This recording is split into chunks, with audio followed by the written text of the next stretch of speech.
Well, again, down the leg side, Derek Pringle trying to whip it away, but he only succeeded in hitting it straight to Willie Watson, the man just inside the circle.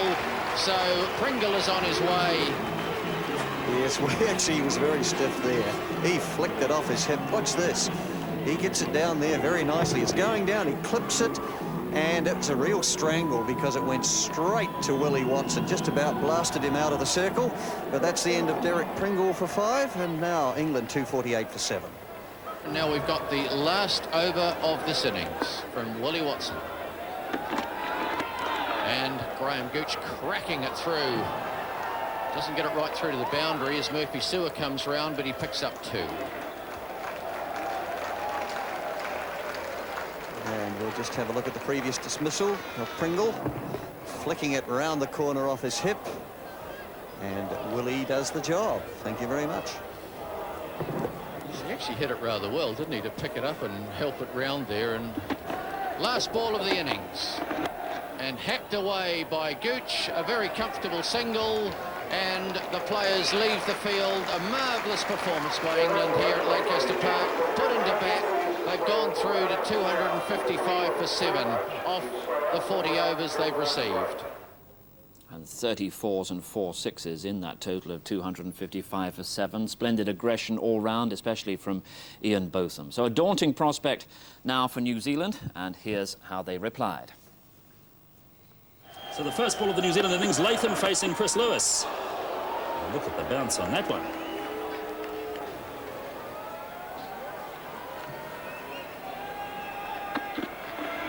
And that surely is wide, and it's away for 4 too by the looks of things. Through the gloves of Alex Stewart. Loose delivery from Chris Lewis. Outs. Catch taken by Dermot Reeve at slip, and Rod Latham has gone for naught. New Zealand lose their first wicket in the first over. So that's the worst possible start for New Zealand.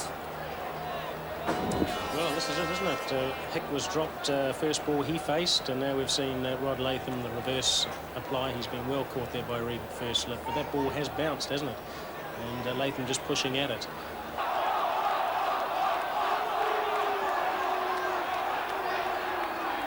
And this one just standing up quite alarmingly, and Wright trying to get out of the way at the last minute. It hit him on the side of the helmet. It would have hit that flap there, and the chances are that he's just a little shaken. There is protection there, and every chance. If you see that white piece on the side there, the flap, I do believe that it hit there, and that should have taken most of the sting out of it and just shaken him up. We certainly hope that that's all that it is. Well, I don't know whether John... But that was a nasty delivery for John Wright.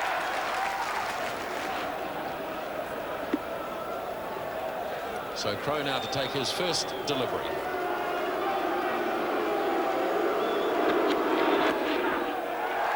Crowe's immediately underway. He has one. He thinks about the second, but Martin Crowe still would seem hampered a little bit by that knee injury, not prepared to come back for the second.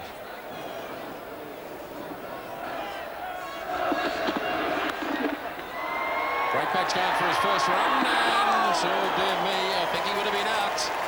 Good effort by Ramprakash, and a real scramble for Mark Greatpatch to get his first run. Oh yes, I don't think there's any question here that he would have been run out had the ball hit. Oh yes, yes, there's no question about that. So a risky run, Ramprakash. What a marvellous stroke by Greatpatch. Well, that's 4 runs. That really was a brilliant shot. He had the bowling round his legs, whether in fact it flicked his body as it went onto his leg stump, but Greatpatch moved too far across. The ball may have been a little slower than he anticipated, and he is out, bowled by Pringle for 5. Yeah, this is well bowled, Derek Pringle.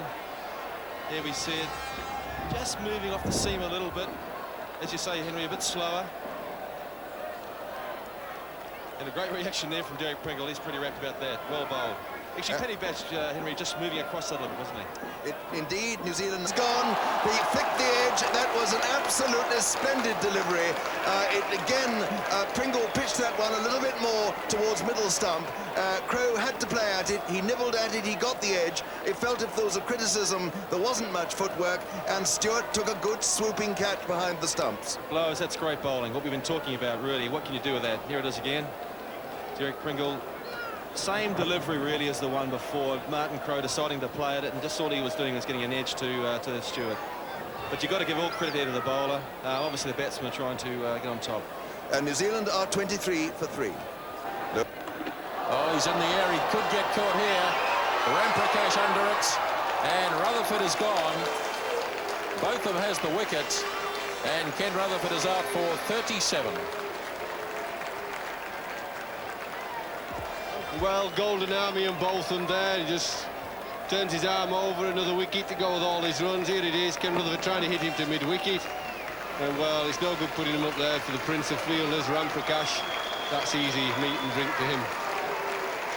So Rutherford, another good innings from him, out today for 37, and New Zealand 92 for 4 in the 24th.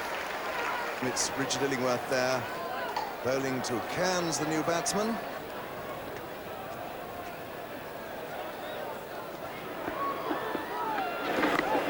Oh, it's the outside edge from Cairns. It's effective chase there for Pringle.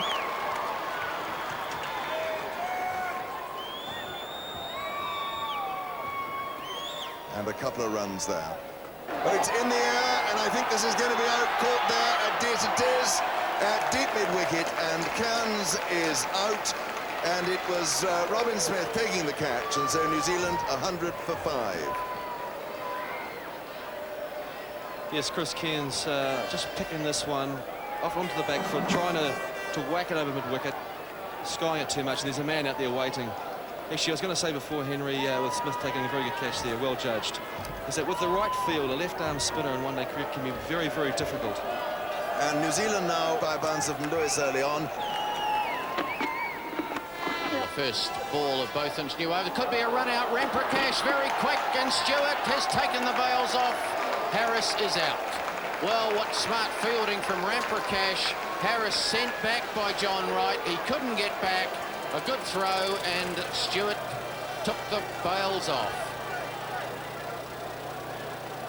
Well, we just noticed there, he said, sorry, mate, my fault. And I think he's right. I wouldn't disagree with that. He's just whacked it straight to Ramprakash and just taken off for some reason. And he realises it was an error of judgment, and that's cocked. Well, this is an interesting shot, and he's out. Ian Smith trying to clear the field, a bit of a slog, giving himself room. So Gladstone Smalls picked up the wicket of Ian Smith. He never really hit it too hard, went straight to De Freitas, and Smith has gone. 148 for 7. Right pulls into the grandstand, 6 runs.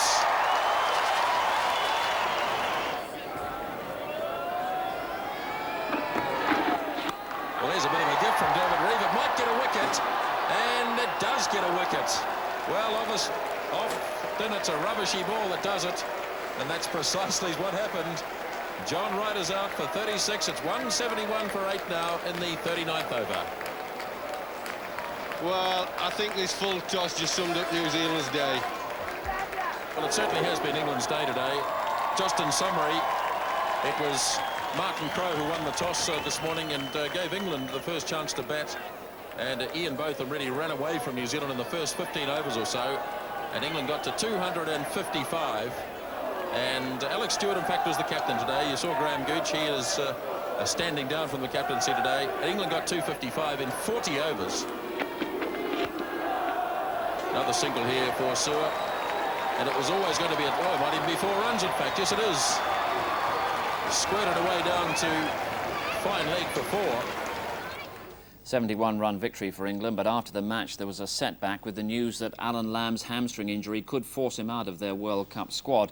He pulled his hamstring while batting, but only realised how bad the injury was when he returned to the pavilion. England must name their final 14 for the World Cup by Wednesday.